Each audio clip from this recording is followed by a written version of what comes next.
Bon, je vous laisse digérer tranquillement le fait que vos ancêtres n'étaient pas gaulois, mais il y a encore plus grave. Il y a encore plus grave.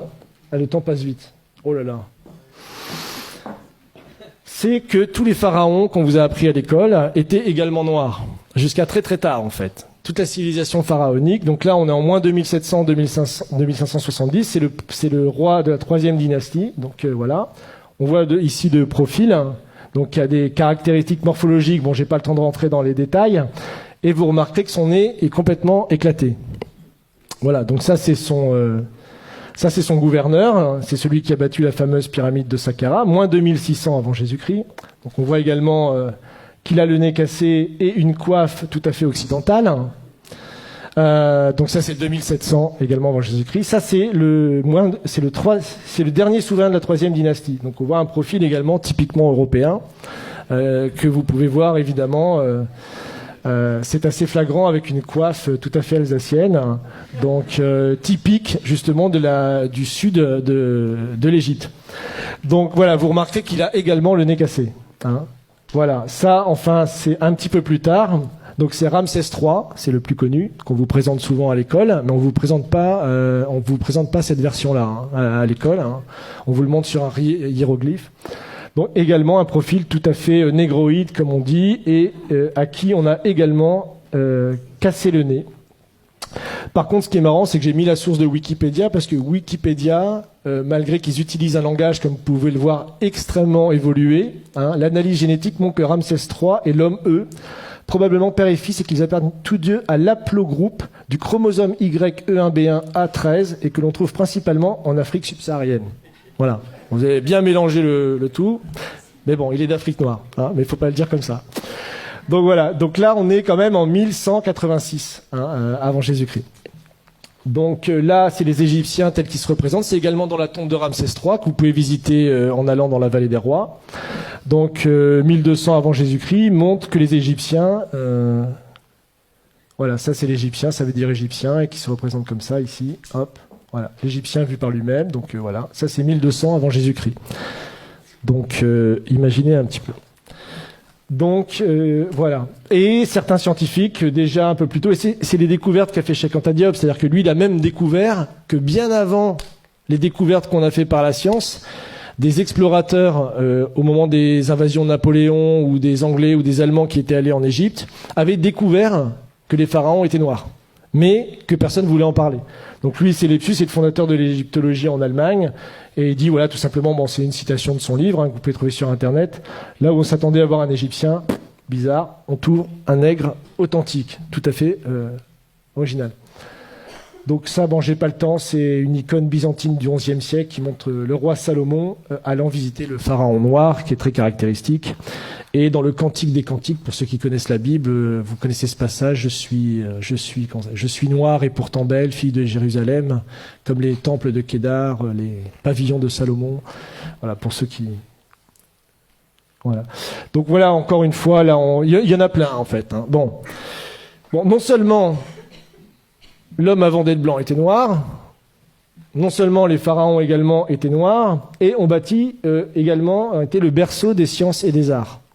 Et ça, c'est la vraie négation, je pense, la plus consciente, qui a été faite jusqu'à présent et qui perdure dans nos écoles aujourd'hui, même jusqu'en Europe. Donc, puisque vous avez là également dans une des tombes, 2000 ans avant la balance d'Archimède, le système de balance avec des curseurs afin de déplacer le centre d'inertie. Donc vous avez là tout simplement le point de levier et ici ce qu'on appelle le principe d'Archimède qui disait pour soulever la Terre, donnez-moi un point d'appui, qu'il a rédigé dans un traité, évidemment, 2000 ans plus tard, enfin 1500 ans plus tard, et en disant que c'était sa découverte et que c'était lui qui avait découvert toutes ces sciences géométriques. Donc encore plus intéressant, le papyrus de Moscou. Donc ça, il se trouve à Moscou justement. Aujourd'hui, il est au musée Pouchkine de Moscou. Et en fait, c'est les papyrus qui prouvent toutes les découvertes géométriques qui ont été faites par l'Égypte noire pharaonique, justement entre moins 1500 et moins 3000 avant Jésus-Christ. Donc là, vous avez par exemple la pyramide tronquée, vous avez le calcul de la demi-sphère, vous avez Pythagore, vous avez le calcul des ellipses. Vous avez ça aussi, là c'est l'autre papyrus de Rhind. Donc vous avez ici donc, le théorème de Thalès. Donc, ça vous trouvez aussi dans des tombes, dans le papyrus. Donc ici, et Thalès lui-même a avoué qu'il avait fait sa découverte en Égypte. Qu'il avait lui-même fait sa découverte en Égypte. Mais il n'a pas dit que c'était les prêtres égyptiens qui lui avaient enseigné justement cette chose-là. Donc ils se sont tout accaparés. Donc là, ils ont même été jusqu'à calculer des coniques. On retrouve des études de coniques. Bon, ça c'est pour les matheux, qui sont soi-disant attribuées beaucoup plus tard, plus de 3000 ans plus tard. Là, le calcul de l'ellipse, de la demi-sphère, toutes ces choses-là ont été découvertes déjà avant moins 2000 par les Égyptiens à l'époque. Donc, encore plus fou, c'est que les pyramides ont été faites, elles, encore plus tôt. Donc c'est 2600 pour la pyramide, je crois que j'ai les dates ici. J'ai encore un peu de temps. Oui. Donc ça c'est la pyramide de Khéops qui a été faite en 2500 avant Jésus-Christ. Donc qui nécessite des niveaux de science extrêmement aboutis puisque la base de la pyramide est horizontale à 20 mm près. Vous imaginez déjà les calculs qu'il fallait faire. Et pour obtenir un carré parfait de la pyramide, c'est seulement 0,05% d'erreurs qui ont été faites. Aujourd'hui encore, moi j'ai lu des thèses qui datent de 1970 qui vous prouvent qu'il est impossible que les Égyptiens aient construit les pyramides. Il y a des thèses qui sont écrites là-dessus jusque dans les années 70. J'ai même une citation là, qui est sur un site de vulgarisation scientifique. Ils ont des dizaines de milliers d'abonnés. C'est vraiment une chaîne YouTube et tout ça qui est très bien. Et vous pouvez lire que, sachant que les mathématiques, la géométrie et autres sciences nécessaires à de tels résultats n'existaient pas dans l'Égypte ancienne, en tout cas pas sous une forme élaborée, Pythagore évidemment ne naîtra que 1000 ans plus tard, comment les Égyptiens sont-ils parvenus à un tel degré de perfection? Pas de révélation évidemment dans ce site, mais rassurez-vous, les égyptologues continuent de chercher. Donc ça c'est publié en 2015. Vous imaginez. Donc ça, c'est pour vous montrer les dates justement des grands découvreurs qu'on apprend à l'école. Donc le théorème de Pythagore, Thalès, le théorème de Thalès, évidemment, puis d'autres scientifiques qui ont travaillé sur les coniques ou Archimède. Donc voilà. Enfin, pour finir, ça c'est une image peinte du Sphinx à l'époque de Napoléon par quelqu'un qui s'appelle Vivant Denon, et donc qui est assez caractéristique, comme vous pouvez le voir, de la race négroïde des Égyptiens. Donc ça, c'était publié à l'époque, et lui-même disait, je vous cite, « Je n'eus que le temps d'observer le Sphinx, qui mérite d'être dessiné avec le soin le plus scrupuleux, et qui ne l'a jamais été de cette manière. Quoique ses proportions soient colossales, les contours qui en sont conservés sont aussi souples que purs. L'expression de la tête est douce, gracieuse et tranquille. Le caractère en est africain, mais la bouche dont les lèvres sont épaisses a une mollesse dans le mouvement et une finesse d'exécution vraiment admirable. C'est de la chair et de la vie. Quant au caractère de leur figure humaine, n'empruntant rien des autres nations, ils ont copié leur propre nature, qui était plus gracieuse que belle. En tout, le caractère africain, dont le nègre à la charge est peut-être le principe. » Donc ça, le Sphinx, je vous rappelle, c'est en même temps que les pyramides, c'est 2600 avant Jésus-Christ. C'est d'ailleurs jusque la basilique Saint-Pierre de Rome, je crois que c'est plus grand que la basilique Saint-Pierre de Rome encore aujourd'hui, et c'est encore aujourd'hui la plus grande sculpture réalisée sur un seul bloc, 2600 ans avant Jésus-Christ. Donc c'est encore une prouesse scientifique qu'on ne sait pas expliquer aujourd'hui.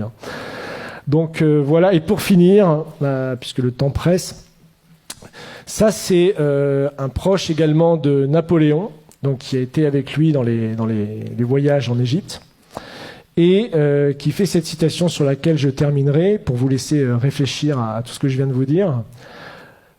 Donc il parle justement des Égyptiens. Tous ont le visage bouffi, l'œil gonflé, le nez écrasé, la lèvre grosse, en un mot un vrai visage de mulâtre. J'étais tenté de l'attribuer au climat lorsqu'ayant été visiter le Sphinx, son aspect me donna le mot de l'énigme.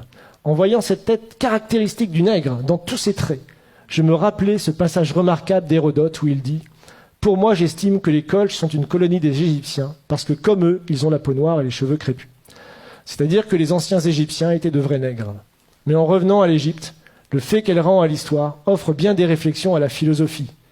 Quel sujet de méditation de voir la barbarie et l'ignorance actuelle des Coptes, issus de l'alliance du génie profond des Égyptiens et de l'esprit brillant des Grecs, de penser que cette race noire, aujourd'hui notre esclave, est l'objet de nos mépris, et celle-là même à qui nous devons nos arts, nos sciences et jusqu'à l'usage de la parole. Imaginez enfin que c'est au milieu des peuples qui se disent les amis de la liberté et de l'humanité que l'on a sanctionné le plus barbare des esclavages, est mis en problème si les hommes noirs ont une intelligence de l'espèce de celle des hommes blancs. Donc ça, c'est tout le débat de l'époque pour savoir si puisque c'est la période de l'esclavage, on réhabilite l'esclavage, qui sera réaboli que plus tard en 1848. Donc on voit que le débat a été posé, et la vraie découverte de Cheikh Anta Diop, c'est de montrer même que ces découvertes à lui étaient déjà connues à une époque, mais qu'elles ont été passées pendant plus de 200 ans, jusqu'à la période de Cheikh Anta Diop, sous silence. Personne ne connaissait ces citations. Donc voilà.